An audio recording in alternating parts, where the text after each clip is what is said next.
क्या आपको लग रहा है कि ये जो बदलाव की बात जो की जा रही है, इसमें ओवर कॉन्फिडेंस झलक रहा है कांग्रेस का? नहीं, बात यह है कि ओवर कॉन्फिडेंस तो तब होता तब हमारी लिस्ट में अहंकार दिखता। दिल्ली में अंदर खाने से जो बात छन के आती है वो ये होती है कि कमलनाथ जी जिसको चाहते हैं उसको टिकट मिलता है, सर्वे वगैरह का कोई मतलब ही नहीं है। ऐसा है, जब मैं कह रहा हूँ तो ऑफिशियल दृढ़ता से, आत्मविश्वास से कह रहा हूँ। आपने बातें छनती छनती सुनी है, तो छनती बातों का भरोसा या मेरी बातों का भरोसा, निर्णय आपको और जनता को करना। नागरिक वोट देते हैं एक पार्टी को और वो पार्टी अगर टूट जाती है, कुछ लोग कुछ विधायक छोड़ जाते हैं, क्या कारण आपको लगता है ऐसा क्यों हो रहा है? मैं मानता हूँ कि ये नया भारत बना है, नई परिस्थितियां हैं और इन परिस्थितियों में लोकतंत्र की हत्या हो रही है, बलात्कार हो रहा है विधायकों के उस वोट का, जो विधायक बनते हैं जिस वोट से।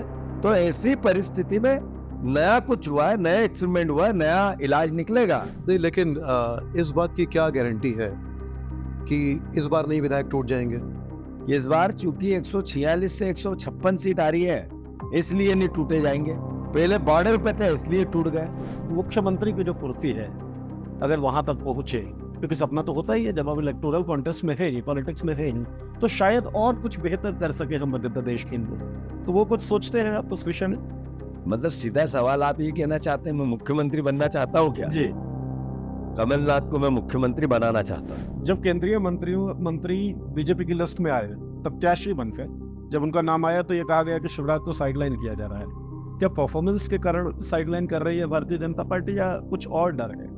नहीं, बीजेपी ने को एहसास है इस बात का कि शिवराज जी हरा रहे हैं चुनाव। बीजेपी शिवराज जी के चेहरे से वोट कम हो रहे हैं, इसीलिए तो उनने 7 सांसद दे दिए, 3 केंद्रीय मंत्री दे दिए, 1 महासचिव दे दिया और मैसेज दिया कोई भी मुख्यमंत्री हो सकता है। जब एक व्यक्ति के चेहरे पर दूसरा व्यक्ति पेशाब कर देता है, ये जो नफरत है या ये जो घृणा है या अपने आप को सुप्रीम समझने की जो एक सोच है, ये सोच कहाँ से बल पा रही है? और इस हिटलर से, नाजियों से जो अहंकार सर चढ़ के बोल रहा है, ये कहीं न कहीं की तो रावण से।